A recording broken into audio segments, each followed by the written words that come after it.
And now, it's time for another Dice Tower review with Tom Vasel. Hey folks, I'm Tom Vasel, and today we're taking a look at Catacombs Conquest. Now, Catacombs is a dungeon crawling game in which it's flicking discs. One person is the dungeon master, and other people are attacking that person. That's not this game. That's the original game, Catacombs. They then made a team versus team game called Castles and Catacombs. This is Catacombs Conquest, which is also a team game. It's based on the Catacombs system, but it is a 1 versus 1 or 2 versus 2 style game in which you have a couple characters and you're going to be using card play to flick discs at each other. Here's how it plays.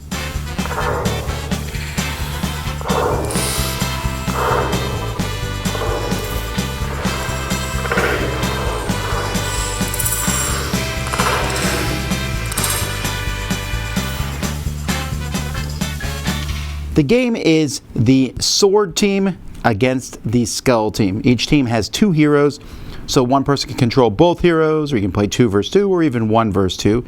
Each side's going to have 8 health that they'll start with, and as your heroes get wounded and such over the course of the game, it just comes from your general pool health, so you're trying to knock the other person down to 0 health, or the other team.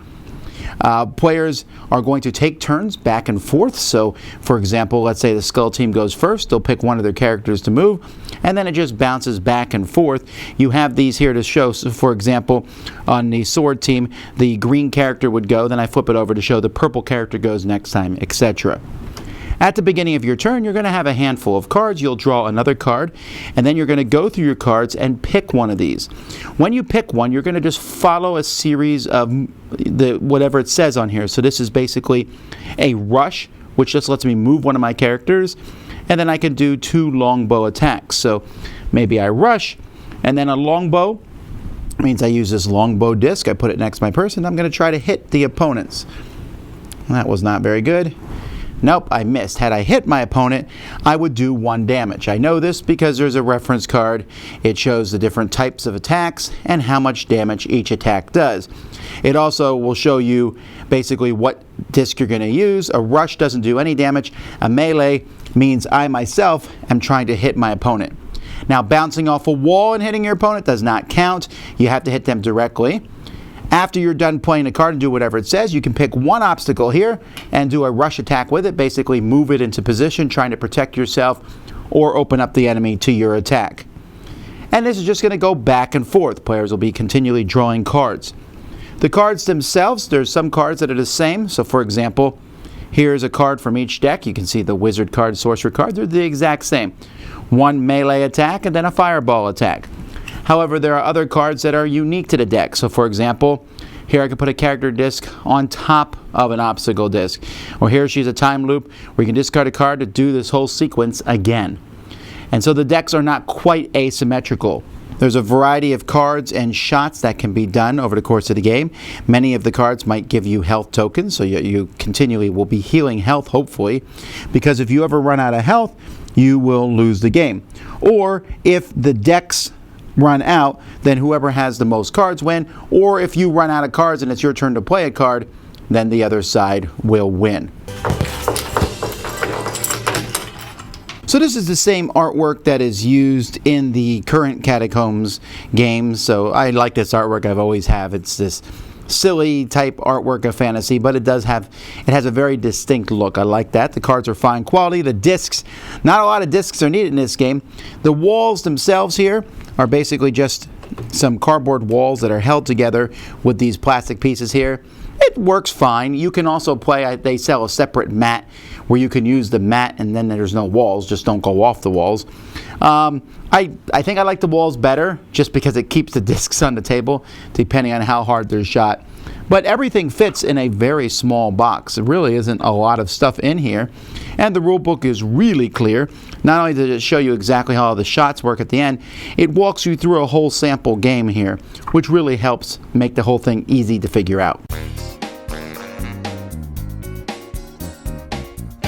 I really enjoyed Catacombs Conquest. Now, to be fair, I've liked Catacombs and Castles. I enjoy the system of flicking discs. I tend to like games where you flick things. This one is no exception, but what I like about this game is how streamlined it is. As much as I like Catacombs, you got to look up a lot of stuff. There's different monsters that show up. They have different things that they can do. Here, there's one reference sheet, and it's all very, very simplistic. You know, here's what I can do. I can pick one of my cards and do it.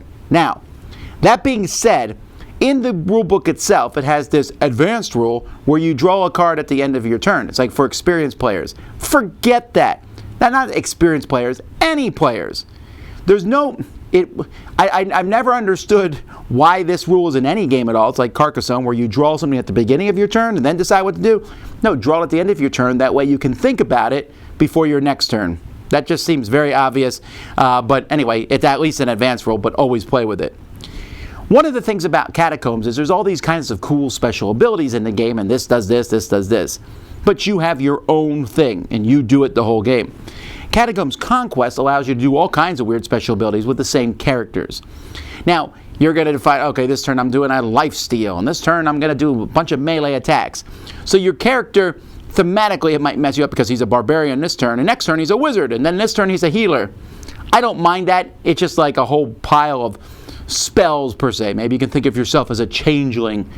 But I like the idea of having this deck, and I can do all kinds of cool things. Now, that being said, it can be not random, I guess, and any game like this is going to eventually devolve, and it doesn't matter about the card play. It matters how good you are at shooting things. Now, I'm horrible at it, and so I don't believe I've won a game of Catacombs Conquest yet.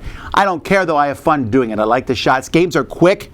I have yet to play a game where the decks of cards ran out. I don't even know how that's possible. I think you would have to be bad at the game for that to happen, because if you're good, you're going to be shooting each other and taking wounds away. Someone's going to be down from 8 health pretty quickly. It's a small court. I'm not very good at shooting these discs, but I hit the other person quite a bit. So it's kind of like a speed style game, 15, 30 minutes, and it fits this niche of 2 versus 2. I know the game says 1 versus 2. I guess I would do that if people really wanted to, but I like the 1 versus 1 or 2 versus 2. 1 versus 1 isn't bad. You just switch back and forth between the characters. It doesn't really matter. It just means this turn I'm using this disc, and this one I'm using this disc. So I like that speed. I also like that you can move the obstacles. That's a strategic part of the game, trying to hit the obstacle. I mean, it's pretty obvious. Put the obstacle between me and the enemy so they can't hit me. Or there's, move it into a spot that just messes them up. But it works well. It's easy to teach, easy to play. I like it. I don't know that I like it more than Catacombs, because I like the big grandiose dungeon crawl nature of Catacombs. But as a nice, fast 2 versus 2 or 1 versus 1 style game, I recommend Catacombs Conquest. Dice Tower Judgment approved.